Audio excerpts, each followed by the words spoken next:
What's up? It's your boy Kevin to turn on this motherfucking YouTube shit. This is serious. Wow, what the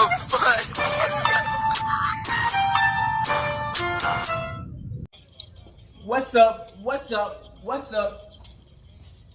It's your boy Kevin on YouTube shit. Hey man, say man, we are lit, eh? Ninja to me, turn. Today, it's a motherfucking day. Say here outside, big crib shit, man. Hey man, still man, free Palestine, free Congo, Russia do your thing, and Texas turn up, man. Hey man, still man, we out here for the one time. Hope y'all been enjoying these videos, man. Each day is a new day to be a better version of yourself, man. We can't look at the past. We gotta say about the future and the present. We can use the past to help build us up, but at the end of the day, we focus on the future and the present, gang. Because life is moving so fucking fast, man. We gotta know what's really happening in this world, man. We gotta realize who we are as people. You know what I'm saying? With the Hebrew Israelites, man, the real Jews, man, the real ones, man. A lot of people not gonna speak on that shit, man, because they scared, man. You know what I'm saying? We gotta get out of that fear, man. You know what I'm saying? Keep on. All people we can supposed to be scared of is God, because He is the real. We don't ever want to go against Yahweh. You dig what I'm saying? Make sure y'all like and subscribe your videos up. Make sure y'all fuck with your boy, man. Come to the Black Hebrew Israelite, man. As a real Jew, man. A real one, man. Let's get into this bitch. Alright. Today, it's a motherfucking day. Straight here outside. Big crib. Hey, man. Say, man. Hey. These white people, man. You know what I'm saying? They play a dangerous motherfucking game, man. You know what I'm saying? Then these motherfuckers is one of the people are the master manipulators, the deceivers, the motherfuckers who would backstab you in your back. They will use you up, throw you away, get you out the paint at any cost. That's what most of the tricks and all that shit to trick niggas and into slavery came from all these white people and the fake Jews, man. It's just the facts of the facts. So this is one of the people we finna talk about, man. Dan Schneider, the motherfucker who helped create Nickelodeon. You know what I'm saying? The motherfucker who helped create Nickelodeon, man. He was motherfucker. He created iCarly, Amanda Show, Victoria's Secrets, a lot of more countless other shows, man. You know what I'm saying? This is the sad part about the business scene and the acting scene and these popular networks, man. I feel like, to be honest, before we get this shit the fuck off, man. It's easy to say and point the negativity at a person when motherfuckers when people don't know about people's lives and stuff. This whole shit, I feel like, was a Ponzi scheme. You know what I'm saying? Not with Dan Schneider, whatever the fuck his name. He deserved what he got at the end of the day. But all the other shit, I feel like it all was a Ponzi scheme, nigga. Because at the end of the day, man, I feel like, man, everybody know what the fuck was going on, man. I ain't gonna act like some motherfuckers didn't know what was happening in that bitch, man. And shout out to the motherfuckers who really went through that bullshit. But a lot of motherfuckers in that bitch, they knew exactly what was happening. And, you know, it was what it was. And motherfuckers want to complain when everything was doing 100% successful. Everybody was boosted up. Everybody was getting the clout out the asshole. Everybody was getting the bag. Everybody was winning, doing their thing, going to lunch, having fun. Motherfucker was quiet as a church mouse. But now when, you know, like I said, when shit, you get older, it's not the same no more. You don't excel at the same shit no more. Like, niggas get mad. You know what I'm saying? Niggas start having a panic attack. You know what I'm saying? But like I said, a lot of these motherfuckers in this shit, it sadly, a lot of shit was a lot happened in this bitch, man. Like I said, man, Dan Schneider, that shit, man, hey, whatever happened to that motherfucker, hey, it was meant to come out and shit, hey, it deserved to come out off all that bullshit. But hey, man, so we got the video. I hope y'all enjoyed this video, man. This shit was wild, man. Me watching this shit, I'm like, you know, it's like, you know, hey, it is what it is, man. I hope y'all enjoyed this video. Let's get to it, man.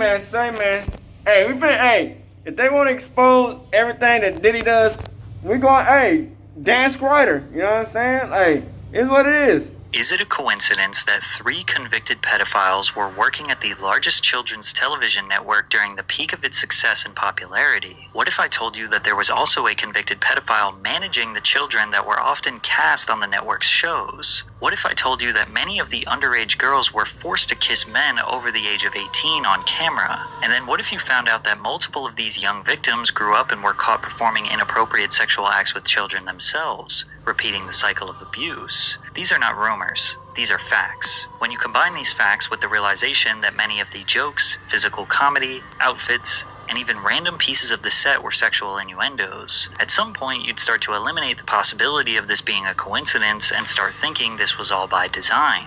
Today I'm going to break down exactly how a powerful network of executives separated child actors from their families, have their actors depend on them for emotional support, then abuse their power to overwork these children, rake in billions in profits, silence anyone who dared to speak out, and then bragged about it in front of the whole world. And just like most organized crime operations, they typically funnel up to one top boss, the untouchable creator of this machine.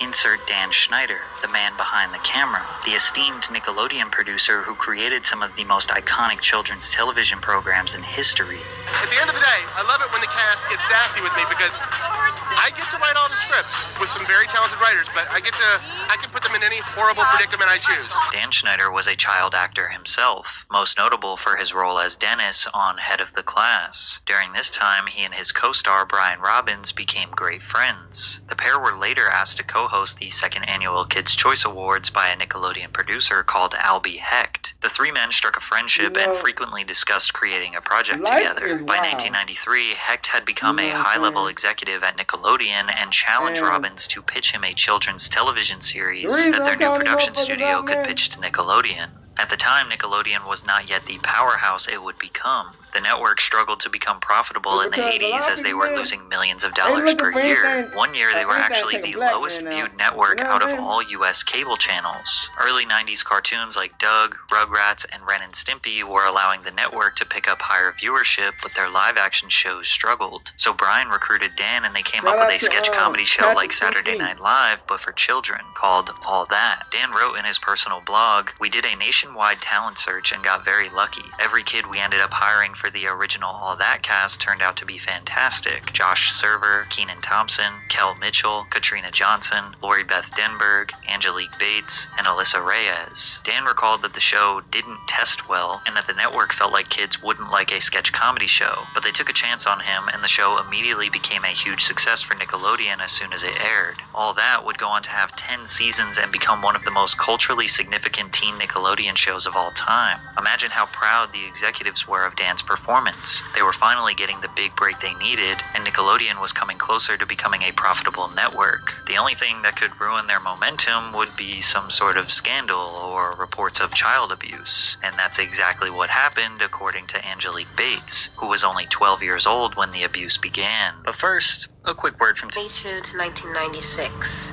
I was a series regular on Nickelodeon's All That.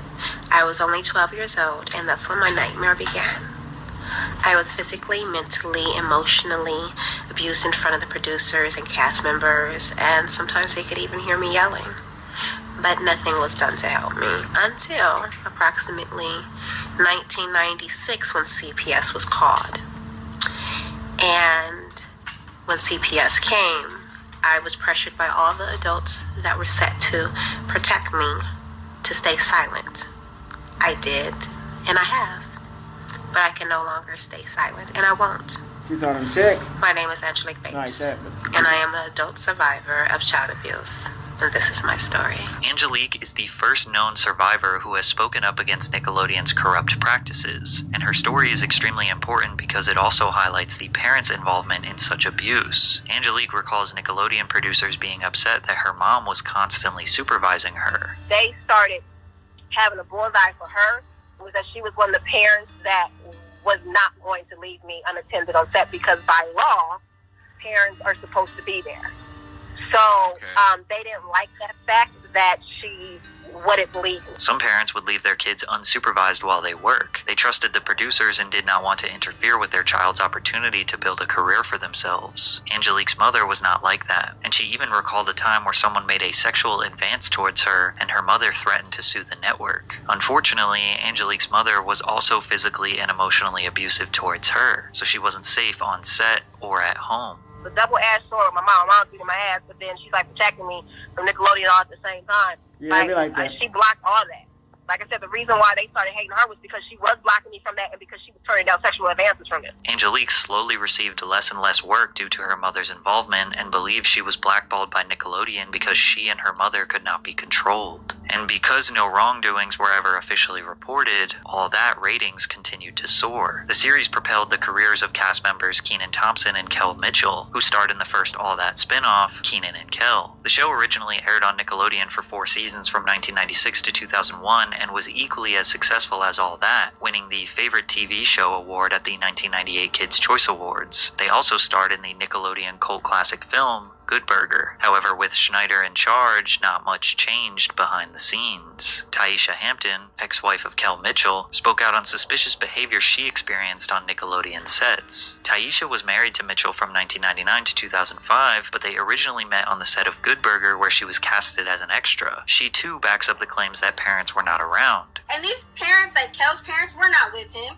All these parents of the kids on the show, their parents were not with him. Separate the children from the parents. That seems to be a theme with Nickelodeon. There are 2 main reasons why they likely did this. Firstly, it seems like Nickelodeon was trying to take advantage of loose child labor laws in Florida, where the shows were filmed. According to the 1998 Florida Child Labor Code, minors aged 15 and under could work 40 hours per week as long as it was during a holiday or summer vacation. 16 and 17-year-olds who graduated from high school or had their GED did not have to abide by any work hour restrictions. A school superintendent could also issue a waiver of hours, and there is no law that specifically states a parent must supervise their kid while their child is working. However, regardless of what the code says, child labor experts say the laws were rarely enforced or penalized when there was a violation. In 1992, Jeffrey Newman of the National Child Labor Committee said that child labor today is at a point where violations are greater than at any point during the 1930s. One report found that the average business could expect to be inspected once every 50 years or so. Inspectors spend only about 5% of their time looking into child labor problems. Businesses across the entire nation were taking advantage of loose child labor laws in the 90s. Do you think Nickelodeon was any different? Children are more susceptible to exploitation and abuse in the workplace due to their vulnerability and lack of bargaining power. Think of how easy it would be for a TV producer to torment and gaslight a young actor if they weren't getting their lines right or performing to the producer's standards. But if their parents were there on set witnessing their child get scolded, they might cause a fuss. Producers want as little friction as possible, so it's not crazy to think that they probably cast talent with parents who stay out of their way. But once they do get the parents out of the way, what do they do with the kids? Because we would get into clubs, and we were young, like 16, 17 years old, and we'd be in clubs. I mean, 16, 17, people and go to the clubs. people You know on the set in Florida they got made clubs us fake for, IDs. you know what I'm saying? And so then I started thinking, I was like, wait, what? And then they were talking about orgies, and they were talking about, like, they would, that's crazy. People on the set would show, like, pornos, and they'd give us alcohol. Those were kids, like young kids on that set. Yeah. Man, but these kids are smart, though. 30-year-old men and women. These kids are smart. Showing this to the kids. 16, 17, 15, 14-year-old kids. That, but another one of the cast members. Y'all gotta understand, kids be knowing about porn since they were like fucking 8. Cleaning cleaning Dan Schneider's car with a bikini on. But yeah, that's wild. And now at this time, she had been 15, 16 years old. There were other times they would have like parties where the parents wouldn't be there, and they'd give us alcohol. And another one of the people on the cast was giving blowjobs to the producers. Wow, one of the kids. And they were kids. Tracy Brown, whose son Brian Hearn was cast on All That for season 7 and 8, tells a similar story from a mother's perspective. Because there were many times on that set where they're like, hey, we want to invite Brian to a party. And I'm like, hey, just Brian? And they go, yes. And I'm like, no. And they don't like moms that take control of their child. But I had heard things. So guess what? You don't need to like me. And they were like, well, bye-bye. And I was like, let's go. I I was not going to do anything for the money. Like, y'all need to understand, I'm that woman. I'm not going to do anything that might compromise my son, not even for the income. But many even suspect that the producer's perversion may have been scripted into the shows, starting with Kyra on Kenan and Kel, who was just 12 years old but was always trying to flirt and make sexual advances on the much older Kel. She would refer to him as her boyfriend despite him being obviously uninterested because she is a child. At the same time that Kenan and Kel were huge stars, one All That cast member emerged and became the most iconic Nickelodeon star of all time, Amanda Bynes. At just 10 years old, Amanda stood out amongst her peers and showcased her comedic talents through various characters and sketches. As a preteen, she was maturely confident and comfortable on screen. According to Leon Frierson, who was cast on All That since season 1, Schneider showed clear favoritism for Bynes. We had to go to school on set. There would be times when Amanda would just be missing, he recalled in the docuseries. A lot of times we would hear she would be with Dan, pitching ideas and writing. We see them grow closer to each other on set. He continued, Amanda Bynes' parents were very hands-on in her career, specifically her dad. His presence was always felt. A big part of that was his relationship with Dan Schneider. Like we said before, hands-on parents were not wanted on Nickelodeon's set. That is, unless they are bending to the interests of Dan Schneider. Despite the favoritism, Dan never planned on giving Amanda her own show because he claims he never wanted to be on children's television. He initially created and helped produce a series called Guys Like Us for the United Paramount Network at their primetime 8 p.m. slot. Guys Like Us revolves around two young men, Sean Barker and Jared Harris. The pair are forced to look after Jared's 6-year-old brother Maestro, who comes to live with them after Jared's father accepts a job opportunity overseas. Why don't you go wash your hands? They're clean. Well, then go wash your feet. Dan's sitcom designed for adults was an utter failure as he was not funny nor creative enough to keep adults entertained. It was canceled after one season due to abysmal ratings, so he shifted his focus to creating a show around Amanda. The Amanda Show was a sketch comedy television program that had a very similar look, feel, and comedic style as All That and Kenan and Kel. Schneider struck gold again. The Amanda Show became the highest-rated live-action television program on Nickelodeon during its run. Amanda portrayed various characters that would become iconic, such as Judge Trudy, Bring in the dancing lobsters. Crazy Courtney, and Amanda's obsessive fan, Penelope Taint. My name is Penelope Taint. I'm Amanda's #1 fan, please. And it took us 20 years to realize that her last name was a sexual innuendo. People also think that her catchphrase, Penelope. Amanda Please, was built off the phrase, a man to please, which would be such a deep, detailed level of innuendo that it's kind of hard to believe. However, as this video goes on, it just seems more and more possible. People today also believe that her sketch called Amanda's Jacuzzi may have been inappropriate since the whole concept was her as a 13-year-old interviewing mostly grown men in a hot tub. And of course, another foot joke. Is it also true that you can put both of your feet inside your mouth at the same time? I don't know. No. Even Dan decided to jump in the jacuzzi with Amanda. I mean, sometimes you just, if you think like that, yeah, you'll find some shit. But if you don't really be thinking like that, you think you're having fun, yeah, it wouldn't be like this problem, but like, if People believe Dan was almost bragging by creating lightly yeah, sexual conduct into his kids' shows, like the Spitballer 5000, which was a phallic object that the kids had to blow into to launch a giant spitball at someone. Behind-the-scenes footage indicates that Dan and Amanda were very close, which is why it was shocking that The Amanda Show abruptly ended in 2002, just 3 years after it aired on Nickelodeon. In an interview with The Times, Bynes explained that she decided to leave for other opportunities. I was having fun, but at 15, you don't want to be doing what you did when you were 12. Schneider also commented on her exit with, I've seen kids in her position experiment with drugs and be too promiscuous, but Amanda has avoided all of that. My wife, who knows her, says she's almost like Marsha Brady in that she's so clean-cut and wholesome. This quote seems characteristically odd from Dan. Like she was just talking about transitioning to more mature roles like her sitcom What I Like About You, and he had to bring up drugs and sex for some reason. Many years later, cast members would come out and speak about how they perceived Amanda behind the scenes. Actress Chelsea Brummett, who co-starred on All That, recalled, she was closed off to everyone.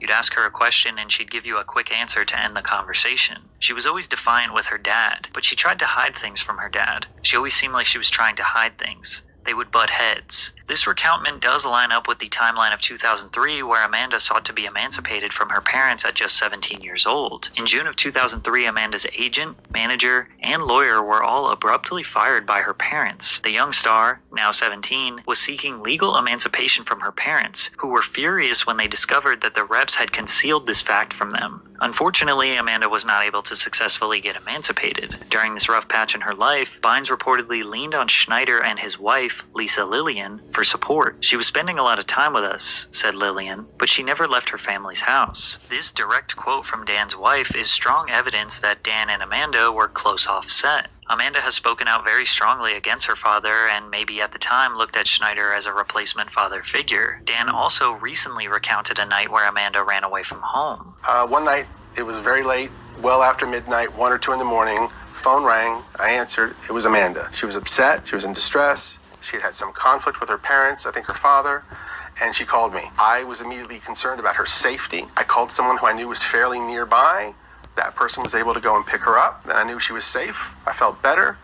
She ended up being taken to the police. As much as people blame Dan for the downfall of Amanda's career, or claim that he had suspicious involvement that's deeper and more inappropriate, throughout Amanda's whole life and numerous public spirals, she never blamed or accused Dan Schneider of anything. All of her anger and horrible accusations were towards her biological father. However, the cloud of mystery and potentially inappropriate behavior surrounding Amanda, as well as her obviously broken family life, seemed to be a common gray area Dan found himself in with his stars. Over the years, some of the most prominent stars like Jamie Lynn Spears, Jeanette McCurdy, and Ariana Grande all had absent fathers. On one hand, you can blame the parents. On another, you could look at Dan as a predatory opportunist. Or maybe it's a little bit of both. But there was a real convicted predator who worked underneath Dan Schneider. Jason Handy, a production assistant who worked on all that in The Amanda Show, exchanged email addresses and phone numbers with parents and kids who thought he was a friendly and helpful presence on set. You thought, oh, I could be friends with this person, said MJ, the mother of a former actress on The Amanda Show, who was identified as Brandy. The mother was mortified when she saw her 11-year-old daughter looking at a graphic email from Handy.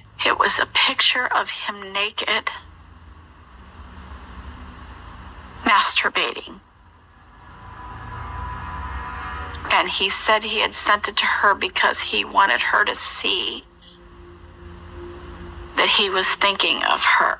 Her daughter left the entertainment industry after that email. Handy was arrested in April of 2003 after law enforcement received a tip about him. When the police investigated his home, they found over 1,700 images of young girls in erotic poses, as well as 7 videos on CD files of children engaged in sexually explicit conduct. In Handy's personal diary, he wrote sentences like, "I am a pedophile full-blown." He added, "I have really been giving into my desire for little girls these past few weeks." And then he detailed his day-to-day struggle on how he could find a victim that he could sexually assault. In 2004, Handy was sentenced to 6 years in prison after being convicted on 2 felony counts, one of lewd acts on a child and one of distributing sexually explicit material by email, as well as on a misdemeanor charge related to sexual exploitation of a child. Many of you are probably thinking 6 years is not enough. And surprise, surprise, he got out and in 2014 committed 2 other felony sex offender violations with a child. Allegedly, Handy's case prompted Nickelodeon to toughen its background checks for all employees, trying to prevent this from happening again. Yet somehow, this was not even close to the last time a pedophile would infiltrate Nickelodeon's network. Actor Drake Bell formed a bond with the dialogue coach Brian Peck during the 2nd season of The Amanda Show. Peck, who has no relation to Drake's co-star Josh Peck, would invite Drake to his house for acting lessons. These lessons were supervised by Drake's father, Joe, who was told that Brian Peck was a skilled coach who would help Drake secure more acting opportunities. However, over time, Joe became uncomfortable with their relationship.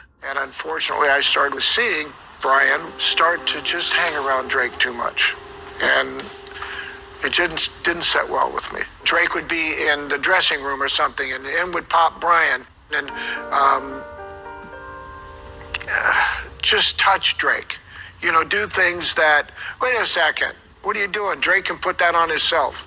And the thing is, this is in front of people. Joe expressed his concerns with production personnel and said he was uncomfortable with Brian, only to be called homophobic because of Brian's sexual orientation. Therefore, Joe backed off. Once this got back to Brian, he manipulated Drake into severing ties with his father/manager, suggesting that Joe was sabotaging Drake's career. Peck subsequently integrated himself into multiple areas of Bell's life and became a father figure for the young actor. Eventually, Peck convinces Drake's mother to let him stay at his house during auditions. These predators entice the children with fame and fortune, convince them that their parents are trying to hold them back, then totally isolate them and do who knows what behind closed doors. It's likely that all the kids who made it out unscathed were because of parents who stepped in and removed their child from the situation before it was too late. However, the more popular the actor was, such as Drake Bell, the more difficult it became to remove them from the industry. Sadly, with Brian Peck and Drake Bell, we do know what happened behind closed doors. When Drake slept on Brian's couch, the sexual assault began. I was sleeping on the couch where I would usually sleep, and I woke up to him. I just opened my eyes, I woke up, and he was sexually assaulting me. Why don't you think of the worst stuff that someone can do to somebody as a sexual assault? And that'll answer your question. Drake wouldn't tell anyone for several months. The abuse persisted until Drake began spending more time at a girlfriend's house. One day, when he was supposed to meet with Brian, Drake said he did not want to hang out. Brian then started calling his phone nonstop. When Drake failed to answer, Brian obsessively started calling his girlfriend's house, which is when the girlfriend's mother suspected something was wrong and took Drake to her family therapist. He later detailed the abuse to his own mother, who called the police. I had to be excruciatingly detailed about every single thing and time that it had happened with two absolute strangers. The worst part was I had to make a phone call to Brian and get him to admit to what he'd done. The police monitored a wired phone call with Brian, who broke into a full-on confession that led to his arrest. The investigation was conducted privately, and Bell remained unidentified to the public for several years due to his age at that time. Drake did tell Dan Schneider about this situation right before the trial. And when Drake and I talked and he told me what had happened, I was more devastated by that than anything that ever happened to me in my career thus far.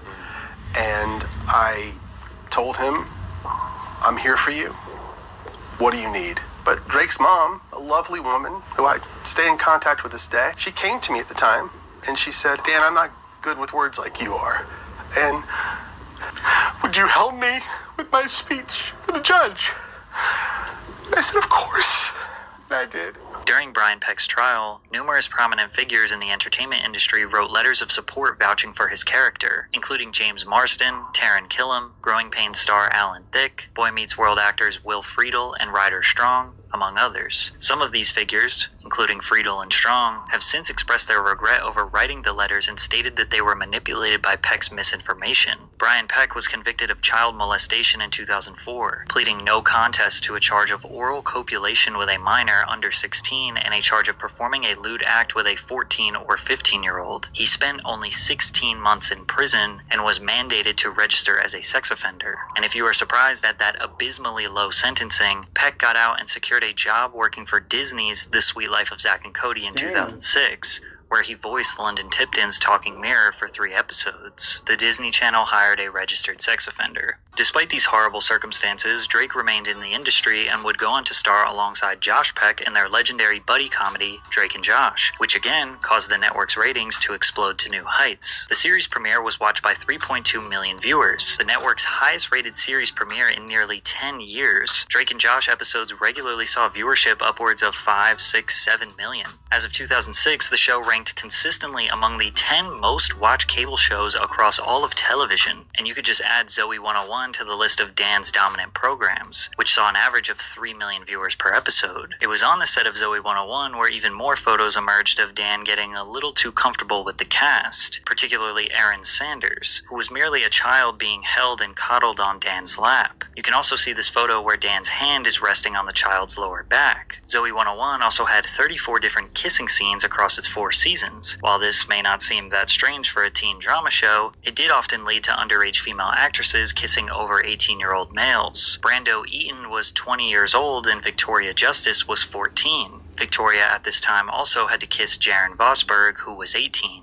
And get this, 12-year-old Jamie Lynn Spears had to kiss 22-year-old Justin Timberlake on the set of All That. and Justin dated Britney Spears, which is Jamie's sister, 3 years earlier. Man, Also, this Zoe 101 scene resurfaced recently, and many believe it to be a sexual innuendo. Spears' co-star, Alexa Nicolas, recalled Dan making a crew member squirt the syringe of goo at Spears over and over again. It's also important to remember that all of the information that you now know from this video was totally unknown by the public at the time. All the allegations and predatory behavior was all silenced before they could ever reach headlines. Barely any media outlets were reporting on why pedophiles were allowed to work on set. Survivors were scared to speak their truth, and even if they wanted to, they would have to go through a publicist or rely on a potentially corrupt media outlet to tell their story the right way. All anyone saw was the final product on television, so we assumed everything was consensual and safe and approved by people who had the best interests of the children in mind. Even if the network was suspicious of Dan and his production staff, which they weren't, they were going to do anything and everything to protect his reputation because Nickelodeon was red hot. At this point, they had been the #1 network in viewers aged 2 to 11 for over a decade. They were raking in millions of viewers and billions of dollars. Dan had more power than ever and was about to unleash all of his sick fantasies through iCarly. The basic premise of iCarly was that Carly Shay, played by previous Drake and Josh co-star Miranda Cosgrove, and her friends Sam and Freddie, played by Jeanette McCurdy and Nathan Kress, produce a web show from Carly's older brother's apartment. The show resonated with the real-world rise of online content creation and the growing influence of social media platforms like YouTube during the 2000s. The show within a show encouraged fan interaction by incorporating segments that invited viewers to participate in the show's interactive elements. Additionally, the characters often responded to fan mail and viewer submissions on their web show, further blurring the lines between fiction and reality. Like, take a look at this time they called a 12-year-old fan. Do you have any questions for Sydney? I follow your Twitter. How old are you?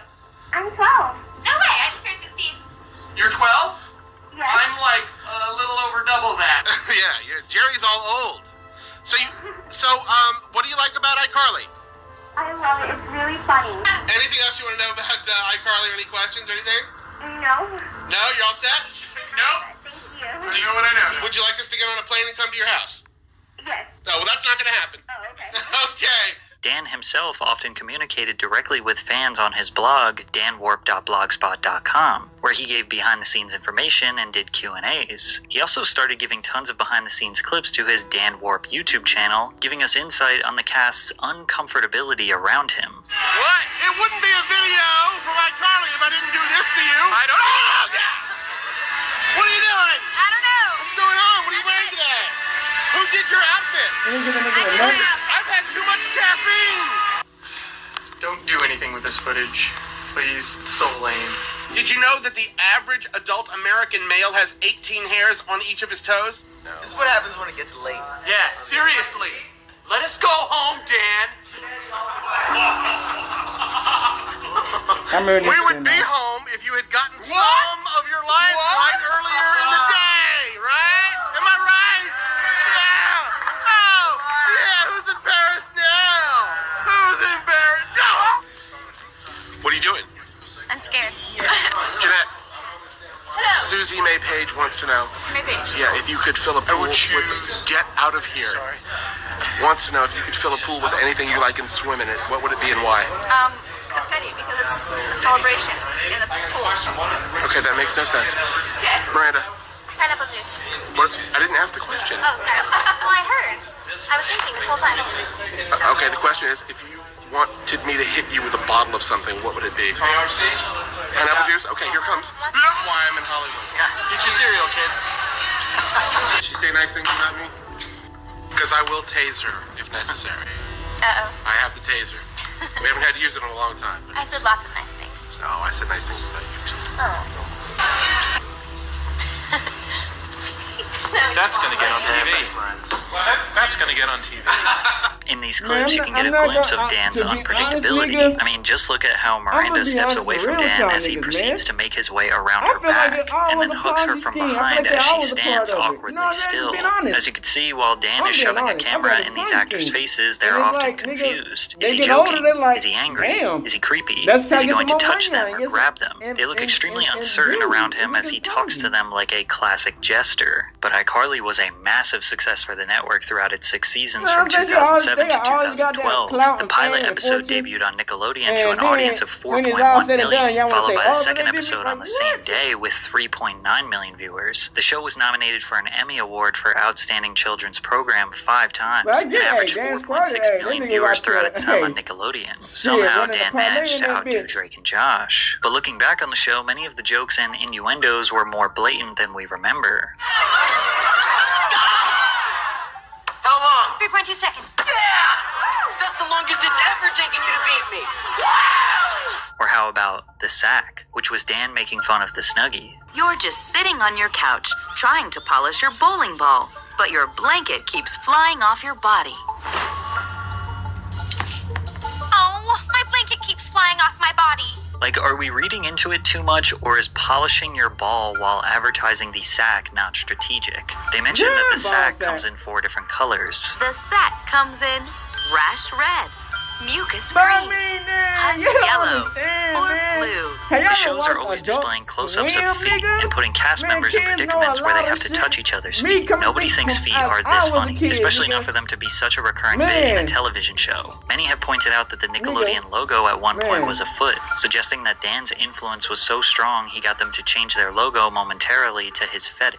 I even found something on his blog that was particularly interesting. He had a segment called Fun Facts on his blog where he would go through an iCarly script and talk about tiny little details and why they matter. Like this one where he refers to Sam's necklace and how it's made of the same plastic that the antique radios that he collects are made out of. I mention this because it proves that there are no coincidences with what you see on screen. No matter how small or insignificant it may seem, Dan put it there on purpose. In this same episode, which is called I Date a Bad Boy, Dan says, scenes begin with Carly and Sam cutting a boy's hair. We see the first of 2 penny teas in this 1-hour episode. This one on Sam says, noodle booty. What does noodle booty mean? Why did Dan specifically point out her shirt and want us to know what it says? In another blog post, he specifically points out one of his intentionally inappropriate jokes. One where he wrote a joke where an adult woman sexualizes 17-year-old Nathan Kress. Dan writes, on the first few takes when Jane said her line, hey, those pants fit you real good, she was looking at the front of his pants. I had the director step in quietly and tell her that, because this is for Nickelodeon, we'd prefer she look at the back of his pants on that line. Winky face. I guess Dan thinks that complimenting a young boy's butt is somehow more appropriate. Additionally, take a look at this 2010 blog post where he discusses adults who watch iCarly. He writes, there are around 150 people who work on iCarly, and none of us approach it like we're making a kids show. We make iCarly no differently than if we were writing and producing a primetime half-hour comedy for NBC, CBS, or any one of the major broadcast networks. This statement directly contradicts what he said while addressing the Quiet on Set documentary. Some people think that some of those jokes are inappropriate for children. What do you think of that? Every one of those jokes was written for a kid audience because kids thought they were funny and only funny. So Dan, are the jokes for adults, like you said 10 years ago on your blog, or are they for kids, like you just said recently when the pressure is at an all-time high? It was also during iCarly when 47-year-old Martin Weiss, who managed dozens of child actors, was formally charged with sexually abusing a former client. The victim told police that he had sex with Weiss 30 to 40 times about 6 years ago, and the abuse ended when he turned 15 years old. But Weiss denied that it was rape because the 15-year-old boy showed interest. But the boy said that Martin convinced him that this was common in the industry, and denying him would ruin his career. Yet again, a pedophile infiltrated Nickelodeon, and nothing changed. Still, Dan was absolutely dominating. He likely had unimaginable power at the network. Whatever he said goes, but he may have gotten a little too comfortable, maybe even cocky, because his next 2 shows, Victorious and Sam and Cat, would start to get him in a lot of trouble.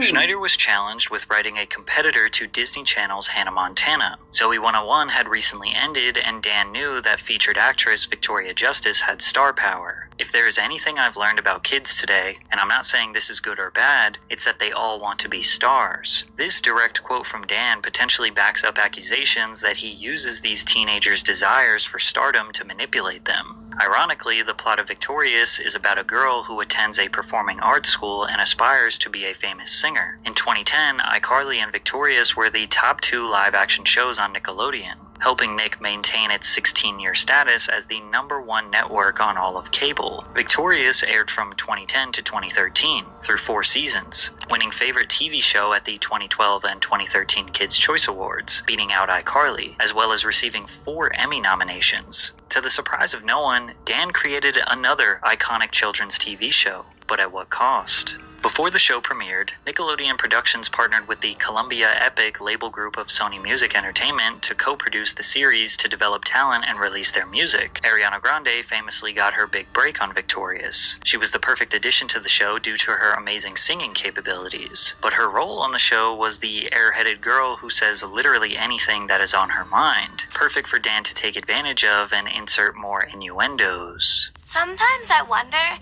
if you can get juice from a potato. Is it possible for a teenage girl to drink water upside down? I'm thirsty. It's not possible. This clip of Dan and the Victorious cast behind the scenes has been dissected many times over the years, where Ariana and Elizabeth Gillis seem visibly uncomfortable due to Dan's presence. That was one of the better things I've ever heard. Hey! Hi, what's going on here? Nothing. You didn't cut out that part. Why are you sitting on the floor of the set? Because we are. Ariana is constantly looking around, covering up her body as Dan towered over her. Many in the comments speculate that Liz started causing distractions so that Dan wouldn't do whatever they seem to be afraid of. However, Liz Gillis actually ended up marrying a Nickelodeon producer that she met on the set of Victorious. Michael Corcoran is a very close friend to Dan Schneider. He wrote the theme songs for iCarly and Victorious. Liz and Michael began dating in 2012 when she was 18 and he was 40. They did meet on set before she was 18, which leads many to believe that she was groomed, but they are still together to this day. According to Jeanette McCurdy, Schneider regularly compared the iCarly cast to that of Victorious. The Victorious kids get drunk together all the time. The iCarly kids are so wholesome. We need to give you guys a little edge, Schneider said, according to McCurdy. Now, supplying minors with alcohol is a major accusation. There is definitely a lot of online evidence showing that the Victorious cast were very close, often mingling and hanging out after hours, but whether or not they are drunk is impossible to determine. However, the actor who portrayed Beck on Victorious may have confirmed McCurdy's statements on a TikTok that read, "When you don't remember the plotline to a single Victorious episode, but you remember going out partying every night." Daniela Monet, who played the lead's older sister, Trina Vega, told Insider that some of the actors' outfits on the show were not age appropriate, and that she wouldn't even wear some of that today as an adult. Daniela also recalled a time when she contacted Nickelodeon about a Victorious scene where she ate a pickle while applying lip gloss. She expressed concern to the network that it was too sexual to air, but Nickelodeon aired it anyway. And in case you were wondering if Dan ever slowed down on his foot content, no. He actually ramped it up. There we go.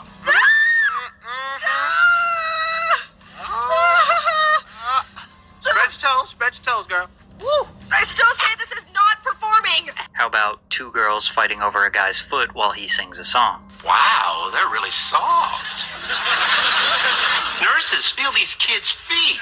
But it was around 2012 and 2013 when people online finally started to question what was going on at Nickelodeon. I believe it was due to Amanda Bynes' very public downward spiral. It was around this time she made headlines for her first DUI, assaulting a member of the paparazzi, being seen in public looking disheveled and distraught. Then she was evicted from her New York City apartment, and she got some strange dimple piercings and even posted lewd photos that were not very flattering. In short, people were saying that she was going crazy, and naturally, they started to question the children's television industry that she grew up in. An infamous blind item appeared on the Crazy Days and Nights blog of someone trying to warn the public about Dan. He's a monster, the worst predator alive. And if you wonder why nobody will confront or charge him, he's in charge of multiple hit shows for Nick, which rakes in oceans of money. What about the parents? No tweener parent who shoved their kid into the limelight from birth is going to cross him either and risk career side and loss of revenue, no matter how bad it F's up the kids. It was also around this time that a Redditor alleged that Dan offered them $100 to tickle their feet while on set of one of his shows. Now, none of these claims were backed by any real or substantial evidence, but it did get people talking. Media outlets finally began speaking out, questioning the intentions of children's TV, specifically pointing to the sexual nature of Victoria's. Those designer threads often have an adult sexiness that unsuccessfully straddles the line between tasteful and trampy. While guys are allowed to be quirky and weird-looking, girls are uniformly cast from the same Bratz doll mold. Meanwhile, you had Dan posting things on his blog like, "But what Kat does in this scene is a special variation of the spit take, where the liquid just falls out of her mouth.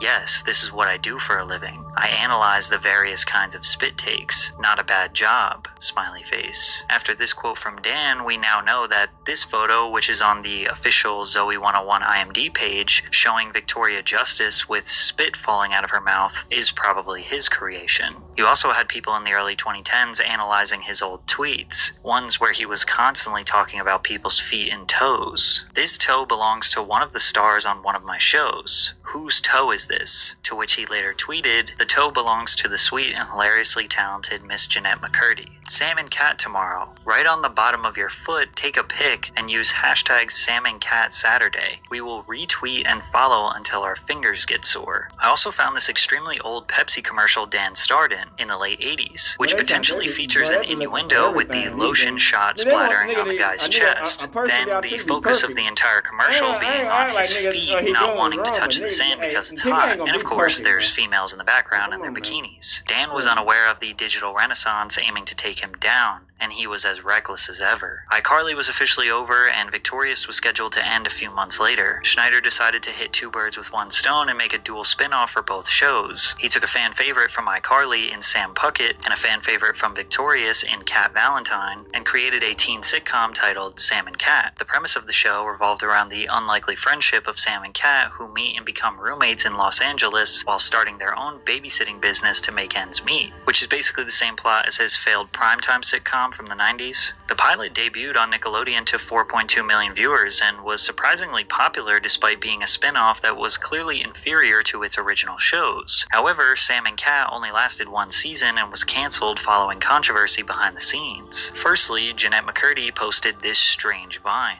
Hey, Dan Schneider. I know you're watching my Vine. Do you like my Vine? Vine. Look what you've done to me. Considering she would speak out against him 10 years later, we now know this was not our imagination. He was really making her crazy. In her 2022 memoir, I'm Glad My Mom Died, McCurdy detailed her childhood and how her mother, Deborah, forced her to become a child actor. Schneider was also mentioned in the memoir solely as the creator, who McCurdy claimed created an unsafe work environment, frequently subjecting the cast and crew to emotional abuse. When Jeanette turned 18 and iCarly was coming to an end, the creator allegedly dangled the opportunity for Jeanette to have her own spin-off. She wrote that the creator took her out to dinner, where he encouraged her to try alcohol for the first time and gave her a shoulder massage. The creator is doing that thing that I've heard from my co-stars he does with every new star of a show that he's making. He takes you under his wing. You're his favorite. Additionally, there was a feud between Ariana and Jeanette brewing behind the scenes. On Jeanette's podcast, she discussed her time on Sam and Cat, revealing that she was jealous of Ariana Grande because executives allowed her the opportunity to pursue other business ventures while restricting McCurdy's career advancement. Every time something exciting happens to her, I feel like she robbed me of having that experience myself. And every time someone calls me a good sport, all I feel is how much I don't want to be one. Ariana misses work in pursuit of her music career while I act with a box. I'm pissed about it, and I'm pissed at her, jealous of her. In case you're wondering, one episode of Sam and Cat was based around Cat getting trapped in a box, and Sam spent the whole episode trying to get her out. The writers had to come up with an episode without her because Ariana was busy with her music career and couldn't film. This show getting canceled after one very successful season was likely due to this feud, but I'm sure Dan's behavior towards Jeanette and Ariana made it easy for them to sever ties with Nickelodeon. This basically marks the end of Dan's dominance at the network. He was recognized for his 20 years of work at Nickelodeon with their very first Lifetime Achievement Award in 2014. For the few online that were aware of the rumors surrounding Dan, this award rubbed them the wrong way. Slowly in 2014 and after, we saw more media coverage pointing out inappropriate moments in his shows. But again, the masses, the general public, had no idea what he was doing. And for a few years, people stopped talking about him online, until 2017. when the Harvey Weinstein Me Too movement shook industry predators to their core, and Dan tried to make it out unscathed. In October of 2017, investigative reports by the New York Times and the New Yorker exposed decades of sexual harassment, assault, and misconduct allegations against film producer Harvey Weinstein. This prompted bloggers who knew about Dan's history to discuss him once again. More blind items from the Crazy Days and Nights blog emerged, like this one that suggests Dan, the producer, was sleeping with cast members, a producer who has been featured on this site from almost the very beginning. When she landed the part, the producer never mentioned anything about sleeping with her. All but one of them were underage. She suspected that because she was legal for almost the entire run of the show, that he was just not that into her. At some point, he did try and sleep with her and she turned him down. That rejection cost her a bunch of scene reductions. Meanwhile, the producer found someone else to sleep with who was also legal but loved to roleplay super young. She was getting the good lines and scenes.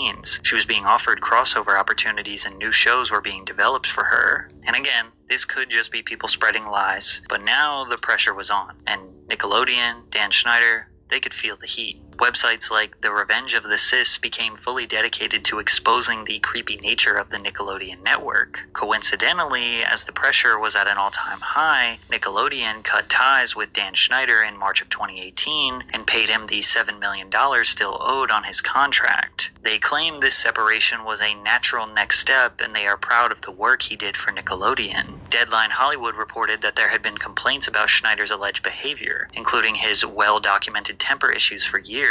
Following reports that Nickelodeon and Schneider parted ways, Dan's Twitter account went quiet. He only rarely made public appearances. He also tried to erase everything on his blog, but we still got that. Nickelodeon Studios even released its reboot of iCarly for the Paramount Plus streaming platform without Schneider. From Dan's exit in 2018 until today, YouTubers, bloggers, previous cast members, and media outlets greatly contributed to informing the public about Dan's ways. Perhaps the most detailed and detrimental article was the 2022 Business Insider Deep Dive, which interviewed 15 of Dan's former co-workers, some of which spoke horrible things and others defended his character. Dan cared about the kids on his shows even when sometimes their own families unfortunately did not. Russell Hicks, Nickelodeon's former president of content and production, wrote, "He was the shoulder they cried on when something happened to them. He understood what they were going through." Schneider drew hours away from writing scripts and instead spent time mingling with the stars on his shows, taking them out to dinner and inviting them to his house for holiday parties. It became so frequent that some of Schneider's colleagues questioned the amount of time he spent interacting with young actors. While Dan focused on being accepted by the children on his shows, several writers and crew members claimed Schneider created an uncomfortable, bizarre environment, regularly demanding 14-plus hour days and expected writers and crew members to be available 24 hours a day, 7 days a week. More disturbing was Schneider's behavior towards female crew members, reportedly hugging them for extended periods as a joke, making people uncomfortable. Schneider also requested massages from adult female colleagues during his tenure at the network, according to several Nickelodeon staffers. Kerry Mellon, who worked as a costumer on Schneider's shows for 14 years, said Schneider received weekly massages from a third member of the costume team. They also claimed that Schneider would ask the women to give him a massage by reaching under his shirt. Despite claims that he fostered a hostile work environment, Schneider's shows at Nickelodeon were greenlighted because of his influence within the company. On-set employees rarely pushed back against Schneider. Another writer said, "Because you just didn't cross Dan. He was a really scary presence." However, it took all the way until the Quiet on Set documentary before Dan ever responded to any of these allegations. But during this 20-minute interview, he basically only admits to being mean to his writers. I would snap at people sometimes. I would be snarky when I could have given them a nicer answer. I would not give people the time that they needed. I would be in too big a hurry to get on to the next thing I had to do. And watching that show, it made me, there were so many times I wanted to pick up a phone and call some of those people and say, "I'm so sorry and let's talk about it." I wish you'd had a better time and I wish I could have shown you a better experience. The rest of this conversation was him deflecting blame. He said that his inappropriate jokes were approved by the executives at Nickelodeon that were above him, and they didn't think the jokes were inappropriate at the time. But he also said that since people are upset about those jokes, then he's okay with erasing them, which makes people wonder, are they inappropriate or not? He claims he had no knowledge of any sexual assault that any of his previous cast members experienced, but he did admit to demanding massages. Let's talk about the massages. Okay. Watching the content yesterday, it was disturbing. It was wrong. It was wrong that I ever put anybody in that position. It was the wrong thing to do. I'd never do it today. I'm embarrassed that I did it then. I apologize to anybody that I ever put in that situation. And even additionally, I apologize to the people who were walking around Video Village or wherever they happened, because there were lots of people there who witnessed it who also may have felt uncomfortable.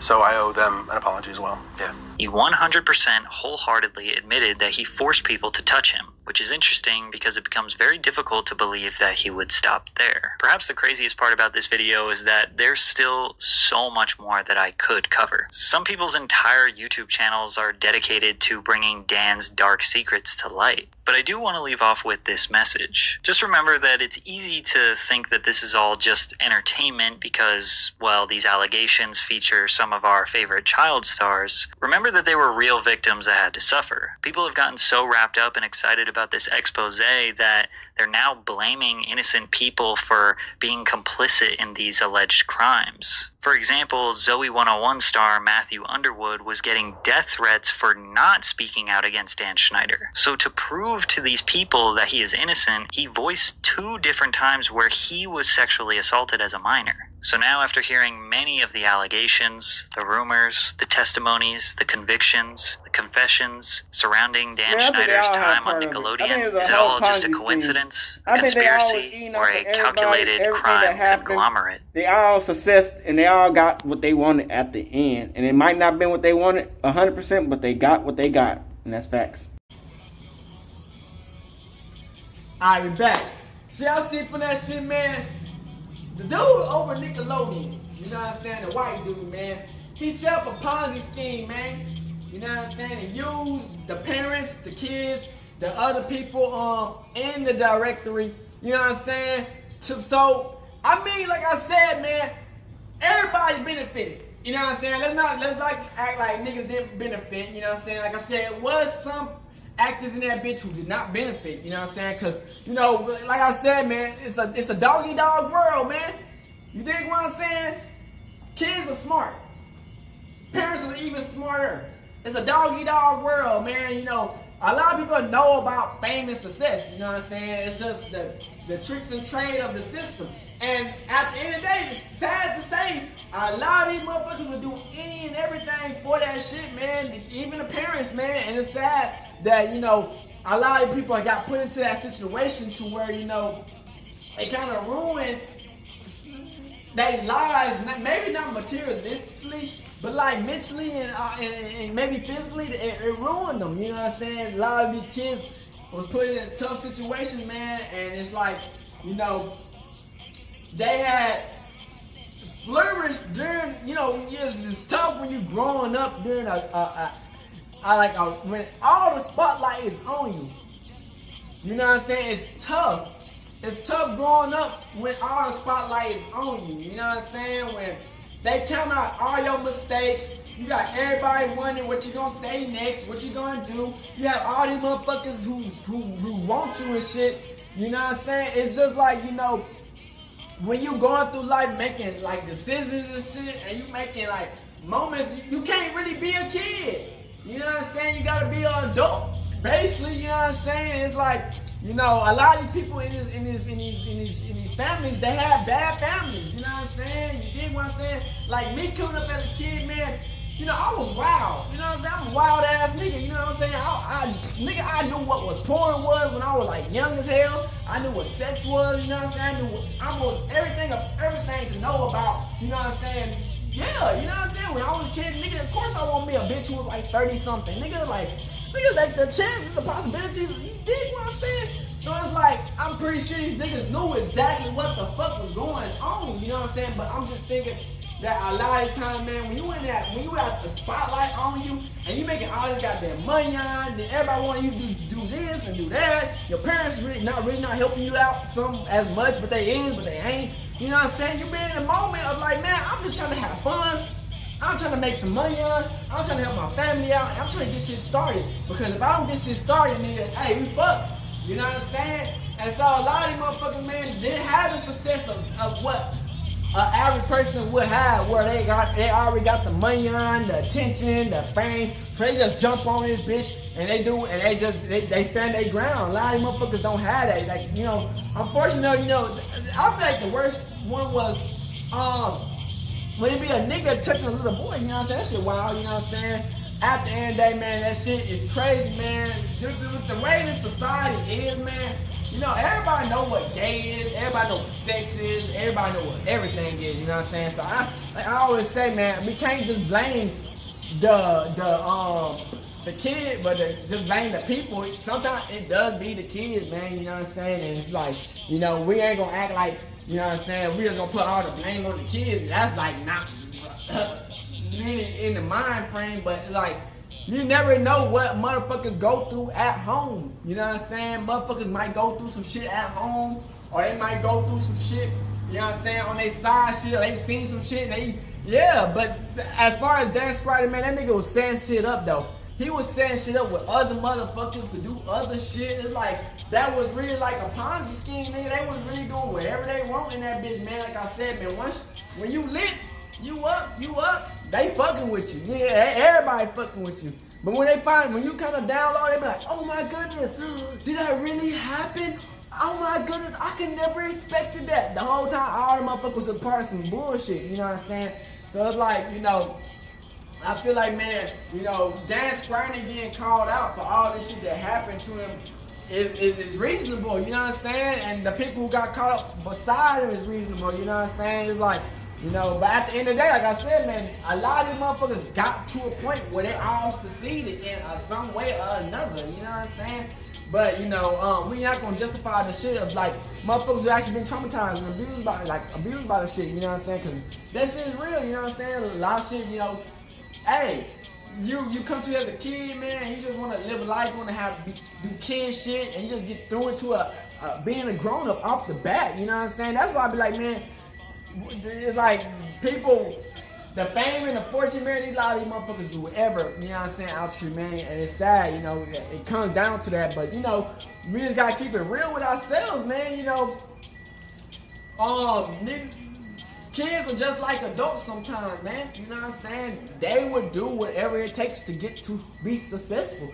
Of course, the kids want to be like the other kids they see on TV, you know what I'm saying, of course, they know, like, cause they was saying that shit, like, well, there was rumors around that whoop the whoop that the kids knew. Well, yeah, the kids already knew it, and then another kid go in. Of course, he'll be like, the kids gonna tell the other motherfucker, hey, well, did you do this or did they do this? Like, they gonna be like, well, whoop the whoop whoop, this and that.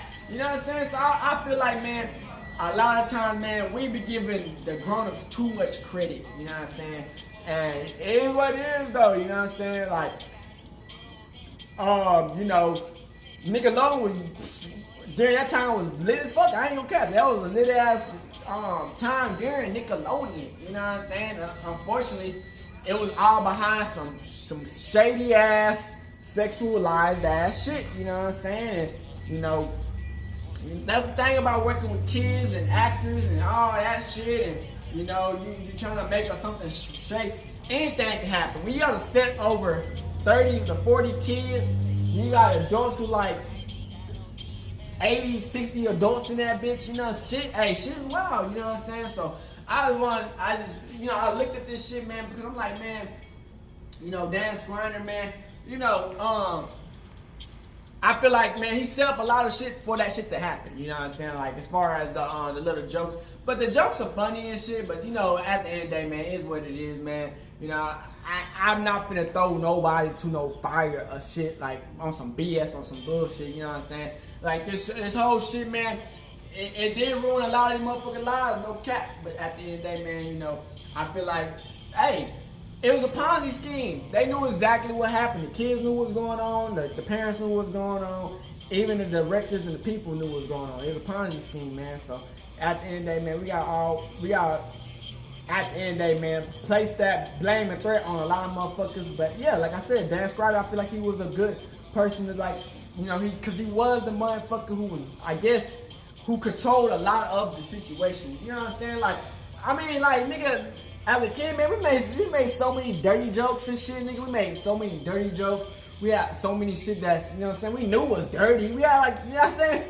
Nigga, growing up in the hood, nigga, you would see a lot of shit, nigga. Like, come on, I'm like, you would see a lot of shit. Like, then going to parties and going to clubs, you would see all that shit, man. Like, I mean, man, hey, that's life, you know what I'm saying? Basically, people are growing up in their lives, man. Like, y'all can't get mad when shit y'all succeed and then shit y'all feel like y'all got gypped, nigga. Hey, y'all was part of this shit. Y'all was part of it. You know what I'm saying? Like, even as kids, y'all was part of the shit. You know what I'm saying? So, hey, man. I hope y'all enjoyed this video, man. Shout out to the person who made this video, man. Like I said, man, Dan Schneider, man, one of the motherfuckers. If they don't get Diddy, hey, Dan Schneider and the other motherfuckers. You know what I'm saying? Hey, it is what it is, man. I hope y'all enjoyed the video. We out this bitch, hood and outside. Korea gang shit. Hey, Dad, you know, dog, when we link up, dog, this shit be legendary. Even though this is instrumental, you the engineer on it, so Kodak everywhere.